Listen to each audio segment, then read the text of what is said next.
Wandami Bante, izin bertanya seputar Vinaya anggota Sangga dalam hal penerimaan dana dari umat.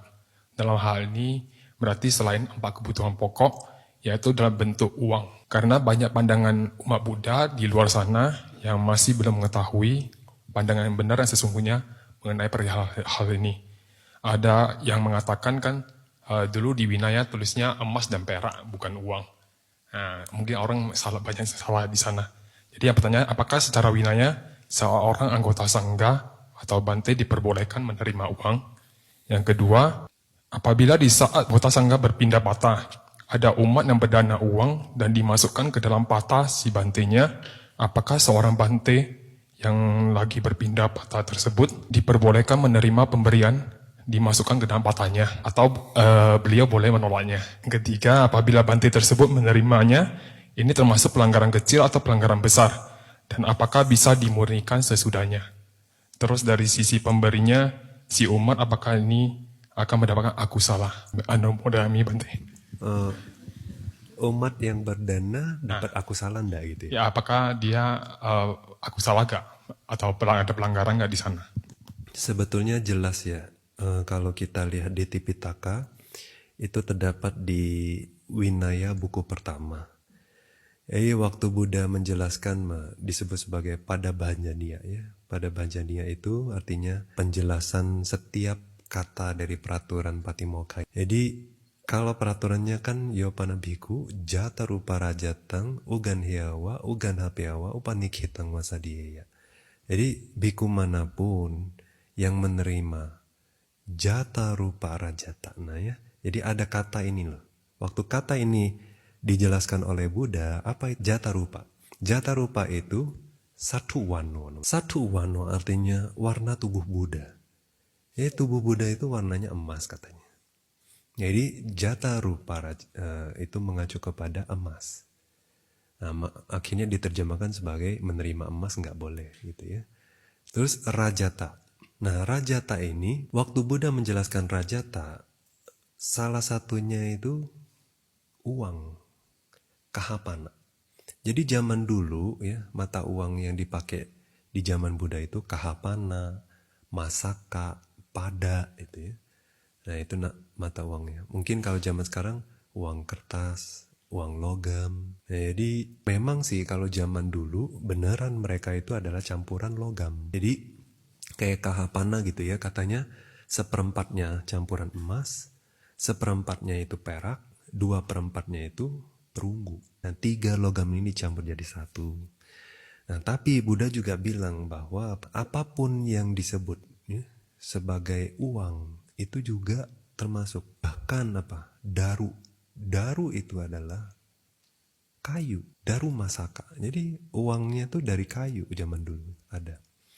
Ada lagi jatu masaka. Jatu itu damar. Jadi yang penting zaman sekarang kan kertas tuh. Jadi uang kan. Terus ada yang campuran plastik ya. Plastik juga jadi uang. Nah, tapi kalau misalnya kertas dan plastik ini juga digunakan sebagai uang, maka itu termasuk rajata. Nah, makanya kalau kita terjemahkan sebagai emas dan perak, itu enggak tepat. Harusnya emas dan mata uang. Nah, mata uang di sini ya bisa kertas, bisa plastik, bahkan kayu katanya.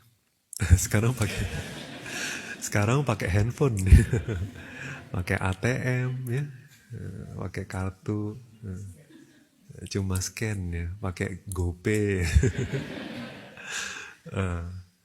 Jadi itu juga harus kita hindari sebagai biku. Samanera seale. Enggak boleh. Hah? Oh, pakai handphone tapi nggak ada duit di dalam. Nggak ada GoPay. Buat telepon aja. Itu juga sebabnya kalau murid Bante mau jadi samanera gitu ya, Bante suruh itu kosongin dulu. Ya, terus delete. Dihapus. Kalau nggak nanti masih samanera punya itu. Punya GoPay, OVO. Ya kan? Nah, jadi pertama udah jelas bahwa bukan cuma emas perak ya, tapi semua mata uang. Termasuk apa? Cek, Giro, ya kan? Apakah dia menerimanya sendiri atau dia menyuruh orang lain untuk menerima baginya atau bahkan menyetujui untuk taruh di dekatnya gitu. Nah, jadi disimpan untuknya gitu. Nah, itu nggak boleh. Nah, itu peraturan itu. Nah, kemudian sekarang pertanyaannya. Kalau misalnya seorang biku melakukan pelanggaran ini, maka bagaimana memurnikannya? Ya, pelanggaran ini disebut sebagai pelanggaran Nissaggiya Pahacittiya. Nissaggiya artinya itu adalah barang yang harus dilepas kepemilikannya. Jadi udah nggak boleh punya dia lagi. Artinya dilepas. Kemudian Pahacittiya artinya sesuatu yang harus diakui. Jadi uang itu harus dibuang, kemudian dia harus mengakui ke temannya atau ke sangga, ke biku gitu ya, bahwa dia sudah menerima uang, sekarang dia sudah lepas dan juga mau mengakui. Nah, kalau dia udah melewati proses ini, dia murni kok. Nah, setelah itu ya bisa berlatih, silanya murni lagi. Nah, tapi kalau belum dia buang, dia cuma melakukan pengakuan aja, tapi masih simpen, ya, nah itu nggak boleh. Ya, meskipun itu ada di bank kan, masih simpen, ya dia nggak pegang aja, fisiknya nggak pegang, tapi masih ada.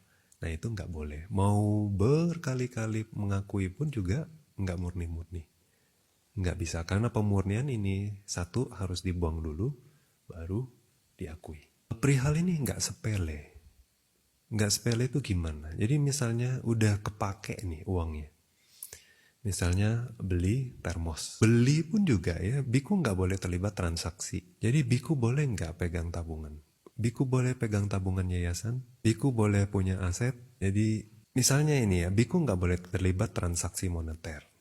Kadang-kadang pertimbangannya bisa sampai ke asuransi loh ya. Jadi karena untuk mencairkan asuransi setahu Bante ya, itu kan kita perlu ikut tanda tangan. Nah, dengan tanda tangan itu terjadi transaksi kita, berarti kita terlibat transaksi.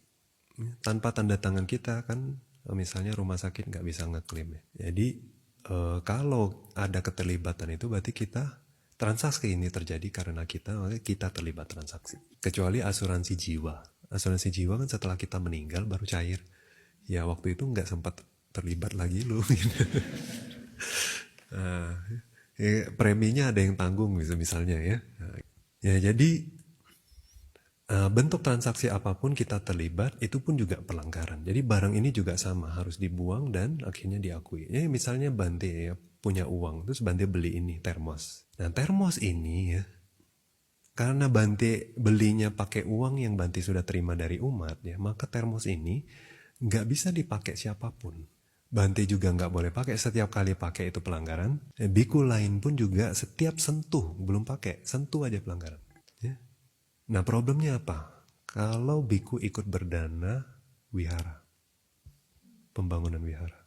Semua biku yang menginjak wihara itu kena pelanggaran.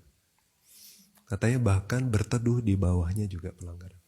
Nginap juga pelanggaran. Berteduh tuh nggak nginap sih, ini cuma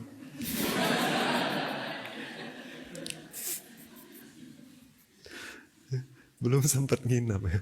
Apalagi nginap. Jadi setiap kali keluar masuk juga itu hitung pelanggaran. Nah, makanya kita menghimbau itu bahwa jangan ada keterlibatan biku dalam pembangunan wihara.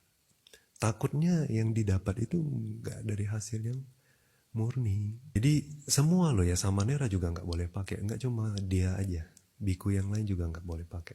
Nah jadi gimana kalau udah jadi wihara gitu? Nah karena waktu dia ikut, mungkin dia ikut berdana nggak banyak.